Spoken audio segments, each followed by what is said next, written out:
Radio WRVA, the voice of Virginia. From D.C. to Richmond's Capitol Square, lawmakers know Rich Herrera is watching. This is Richmond's Morning News with Rich Herrera on News Radio WRVA. Oh, I 100% know that they know that I'm watching. Thanks for joining us, everybody. This is News Radio WRVA. My name is Rich. It is 6:34. Thanks for being a part of my morning as I get to be a part of your morning each and every day. Now, next week, I'm going on vacation, be gone for a week. My son's in town. We're going to go up to D.C. We're going to go to a couple baseball games. In fact, we're going to go to Squirrels tonight. Probably take them to go see the Nationals sometime next week when they get back from their road trip. Like I said, we're going to go watch the Marine Corps Silent Drill Team and the Marine Band at the barracks in D.C. He said he wants to go to the Natural History, or the American History Museum. I think this weekend we'll probably go out to Yorktown. There's a great museum out there and look around. So we're going to go historically digging around the area on my vacation. So I might see you just because it's a staycation for me, but I'm going to take a little bit of time off, spend it with my son before we send him back to Arizona to finish his senior year of college. So next week, Gary will host the show. Now, here's what I was going to tell everybody. When you hear somebody say TDS, a lot of times I kind of roll my eyes like, okay, listen, there are people that hate the president. I get it. I hear from them every day on this radio show. But there are people that just dislike your political opponents. That's fine. We all don't have to agree. We should respect each other, but we all don't have to agree. But I saw two things that popped up in the news that I want to bring up because I now have the receipts to show you what TDS really looks like. So, West Palm Beach Airport in Florida. It's a little airport. It's not going to be confused with Miami International, Orlando, Tampa, or the bigger airports in the state of Florida. It's a little tiny airport. It is old. It is old. And it looks like the 1970s called, and they want their airport back. I've flown in and out of that airport. It's not impressive by any stretch of the imagination. You compare that airport to RIC. RIC looks like LaGuardia. Looks like LAX compared to West Palm. It's a little tiny airport. I think I wanted to say there was like one place to eat in the terminal, and everything was, you know what it looked like, honestly? It looked like the Golden Girls. It looks like I was waiting for Sophia and Dorothy to stand there and pick me up when I flew out of West Palm. But it's near Mar-a-Lago, and that's where the president flies in and out of. So they renamed it Donald J. Trump International Airport because it's West Palm International. Great. You name an airport after the president. There's lots of places. There's Reagan. There's other places that have been named after presidents. But United Airlines, which flies in and out of there, has a problem with that. At least maybe some of their customers do, because they're offering to fly you somewhere else and then bring you back at no charge so you never have to step foot on Trump International Airport. What? United Airlines will fly you to someplace close by and then no charge send you back over to West Palm where you wanted to really get to so you don't have to go have Trump International Airport on your ticket. You don't have to book a flight to DJT because that's what they're going to give the airport code is DJT as they rename it. Are you telling me that you're that immature? Are you telling me that you're that immature that you can't fly to Trump International Airport and your Trump derangement syndrome is so great and United Airlines is going to go along with that and then bring you back over at no charge? To me, you want to talk about Trump derangement syndrome? It's the name of the airport. By flying into the airport does not mean you got to put on a MAGA hat and vote for the man.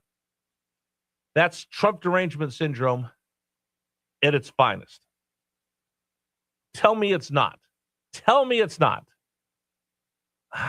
You know what? I can't fly to this airport because of the name of the person on the airport. John Wayne Airport. I'll never fly to John Wayne Airport in Orange County. Fly me to San Diego, then bust me up because I hate John Wayne. Bush Airport, Reagan Airport. I can't just, no, please don't put that on my ticket. It's going to cost me to have a fare. That's what Trump derangement syndrome looks like. Seriously. If you can't fly to Donald Trump Airport, that's on you. That's Trump derangement syndrome. That's inside your head, not ours. Then the other one I saw, and this one's just disgusting. In Memphis is a dangerous city. The National Guard's there trying to help the local police bring the city under control because they're just violence. It's a tough place. So there are 4 National Guardsmen that said, okay, we've got a lunch break. Let's go get some pizza. The owner of the pizzeria refused to serve them because they were National Guardsmen, and he didn't want them in his city. Because, and I could give you the whole litany of stuff. I'll save ad nauseum what he said. But he said, they're just not welcome here. And if they come back tomorrow, I'll do the same thing. These National Guardsmen wrote a check, and they left the amount blank to say, I will defend this country, including your rights, the Constitution, and if I have to, I'll give my life to defend this country. And you have the audacity to say they're not welcome in your place because you don't like them there? Here's the difference. They're willing to give up their life and sacrifice to defend your right to tell them they're not welcome in your pizza place. How small are you? Again, another case of Trump derangement syndrome. It's not that you've got great big ideas if you've got TDS. It's that you're a really small little person that can't have an honest conversation, whether you like the man or not, whether you like the policies or not, whether you agree with them or not. You're a tiny little person if you suffer from TDS that much that you can't fly into Trump Airport, or you won't allow guardsmen in uniform that are there to protect you to eat at your restaurant. That makes you a very small person. It doesn't make you a hero. It doesn't make you a patriot. It makes you a very small person. That if you have that much toxic venom, violent vitriol for another human being, it's not me, it's you.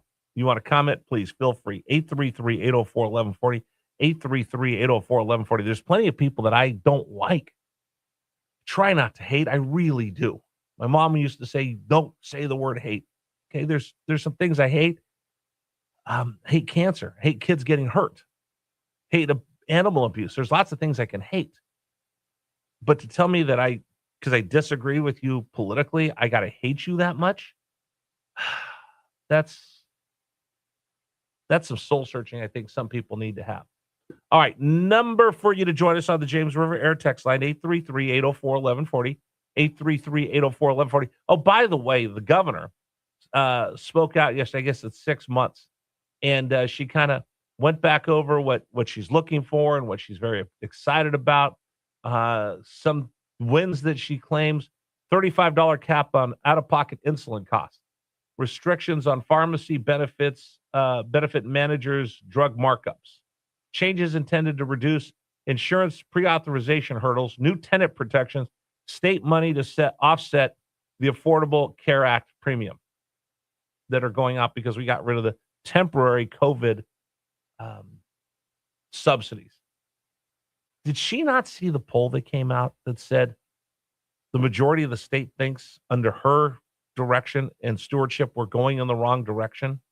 And by the way, when I saw this article and I saw everything that she was talking about, $35 cap on out-of-pocket insulin costs. I thought that Joe Biden took care of insulin during his time in the White House. Remember where he came back and said, I've helped. Insulin is the one thing. It's funny. And I use insulin every day. I take a shot of long-form insulin before I go to bed. And I use one of the GLP-1s every Friday morning, gave myself the injection. Everybody talks about the price of insulin, My insulin's expensive. Why? Because I use a pen, and it's just easier for me to use the pen. When they talk about some of the caps that they've had on insulin, it's just if you use the vial and you use a syringe, use the pen, I don't see the same out-of-pocket expenses going down. So again, it's a canard. Here's what I'll tell you. For someone who just right now is heading in the wrong direction, I don't think, and this again is her, I don't think she's triangulating. I think she's repackaging. I think that what she's actually doing is trying to recalibrate her message, which is what she did during the election. I'm the most bipartisan. I will reach across. I'm in law enforcement. I defended this country. She had all these big platitudes in what she ran for. She had all the officers. Hey, you come after one of us in uniform with a badge, we're not going to stand there and take it. But if you think about the things that she's talking about, she's not backing off on the gun laws that are already being looked at by judges and injunctions saying they're never going to be able to get this thing done. She's blaming Washington and the previous administration for a bunch of things. The big, beautiful bill has ruined everything. She talks about affordability measures from the Democratic programs, but honestly, have your bills gone down or are your bills going to start going up, particularly with the Regional Greenhouse Gas Initiative, Dominion saying everybody's going to get an $8 increase in their monthly electric bills. Have you seen anything go down? She ran on affordability and fighting the cost of inflation, which has always been something I question because I'm not sure how a governor can affect the cost of inflation. They could do taxes, they could do regulation, they could make it easier for people, but she can't. She's not working with the Fed on monetary policy. Now, the other big thing is, and I'm going to bring this up to you. They asked her how many seats. They asked her about the midterm elections. She says there's Right. 4 that I think we could flip to the Democrat side. And this is where I know she's not triangulating. She's just remessaging. If that's true and the Democrats picked up 4, then we go back to the 10-1 map that she really wanted. This governor needs to read her polls. All right, we'll continue with you. Number for you to text in this morning, 833-804-1140, 833-804-1140. All right, program today brought to you in part by our friends at Men's Wellness Centers. All right, listen, I'm going to go on vacation. We're going to have a great time. My son and I are going to spend a lot of time together. Whole family will go up to D.C. for a couple of days. We will have a great time. What about you? What's your vacation going to be like?